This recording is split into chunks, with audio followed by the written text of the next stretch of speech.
For thousands of years, one structure has stood out in the Egyptian desert, the Great Pyramid of Giza.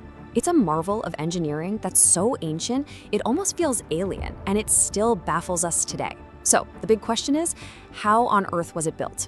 Let's dive in. First, let's just try to wrap our heads around the timeline here. This pyramid was built 4,500 years ago. To put that in perspective, it was ancient history even to the Romans. And get this, it stood as the tallest man-made structure on the entire planet for almost 4,000 years. That's a record that's just unbelievable. Now, let's talk about sheer scale. We think our modern skyscrapers are massive, right? Take the Burj Khalifa, the tallest building today. It weighs about 500,000 tons. The Great Pyramid? It comes in at a mind-boggling 6 million tons. That's 12 times heavier, and it was built completely out of solid stone. And that brings us to the central mystery, the one that's fueled endless debates and some pretty wild theories. How in the world did they accomplish this? They had no modern machinery, no steel cranes, no engines. They didn't even use the wheel for transport. Yet they built this. So how'd they do it? Okay, so before we can even begin to tackle the how, we really have to understand the who and the why. Because the motivation behind this project, well, that's the key to everything. This wasn't just a building, it was a machine designed for eternity. The man who ordered this whole thing was Pharaoh Khufu. He was the second king of Egypt's super powerful 4th dynasty. And just like the pharaohs before him and after him, his main goal was to secure his place in the next life. The Great Pyramid was designed to be his final resting place, his tomb. You see, for the ancient Egyptians, death wasn't the end. It was just a transition. They believed the soul went on this epic journey to an underworld where it would be judged by the gods.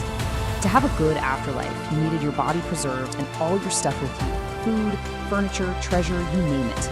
The pyramid was the ultimate vessel for that journey. And the thinking was, the bigger and grander the tomb, the better your afterlife would be. Now, I'm sure you've heard some other ideas floating around. You know, these fringe theories suggesting it was some kind of giant power plant or a massive grain silo. And while they're creative, these ideas just fall apart when you look at the evidence. There's zero proof of ancient light bulbs or advanced tech, and the granary idea is a modern myth with no historical basis whatsoever. So here's the bottom line. The academic and historical consensus is totally overwhelming on this. It's crystal clear. The Great Pyramid of Giza was built as a tomb for Pharaoh Khufu. That was its one and only purpose. Now that we've got that settled, we can move on to the next big question. So we know why it was built, but who actually did all the back-breaking work? For centuries, the popular image has been one of misery and slavery. But the truth, well, the truth is way more fascinating. The whole idea that slaves built the pyramids, it really comes down to us from one guy, the ancient Greek historian Herodotus. He wrote about it way back in the 5th century BC, which was more than 2,000 years after the pyramid was even finished. And for whatever reason, that story just stuck. It's what we all see in the old Hollywood movies. But modern archaeology, it tells a completely different story. The actual evidence we've discovered over the last few decades points in a very, very different direction. The builders were not slaves. They were a respected and highly skilled workforce of about 20,000 to 30,000 Egyptian citizens. Archaeologists have found their villages. They lived nearby, they were given tons of food. In fact, they were often better fed than the average person. They were loyal to their pharaoh. This was a national project, and it was considered an honor to be a part of it. Okay, so we've got a motivated, well-fed, skilled workforce. But that still doesn't answer how they achieved the impossible. So let's get into the engineering and see how this all might have come together. You can really break this monumental task down into 3 main challenges. First, you've got to cut millions of tons of stone. Second, you have to move those massive stones to the building site. And finally, you've got to lift them up and put them into place. And for each step, it turns out the Egyptians developed some pretty ingenious solutions. Moving those giant stones was a huge puzzle for a long time, especially without wheels. But a physics study back in 2014 gave us this brilliantly simple answer. It turns out that if you pour a very specific amount of water onto the sand right in front of a sledge, you can slash the friction dramatically. This little trick, which is actually hinted at in ancient Egyptian art, made it way easier for teams of workers to pull multi-ton blocks across the desert. And what about lifting?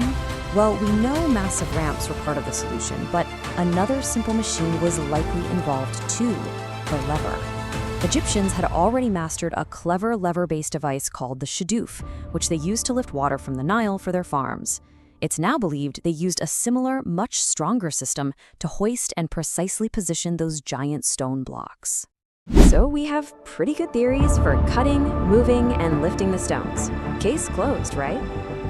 Well, not quite, because even with all these brilliant solutions, some aspects of the pyramid's construction are still deeply, deeply mysterious. But here's maybe the biggest paradox of all. We believe the pyramid was finished in about 20 years. If you do the math on that, it means workers had to quarry, transport, and place a new stone block every 3 minutes, 24 hours a day, 7 days a week, for 2 decades straight.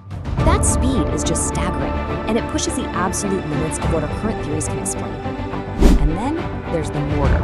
The Egyptians used this special gypsum-based mortar to bind the stones together. And here's the crazy part. We know its chemical makeup, but despite all of our modern technology, scientists have not been able to recreate it. We can't make it as good as they did. Its recipe, a key to the pyramid's long life, is totally lost to time. Perhaps the most mind-blowing factor of all is the precision. The Great Pyramid is aligned with the cardinal points, north, south, east, and west, with an error of just 1/15 of a degree. That is an almost perfect alignment achieved without a compass, GPS, or any modern survey. How? So how did they pull it off? Well, the leading theory is as simple as it is brilliant. They probably used equinox. See, on that one day of the year, the sun casts a shadow that tracks in a perfect east-west line. By simply marking that line in the sand, they can establish an incredibly accurate baseline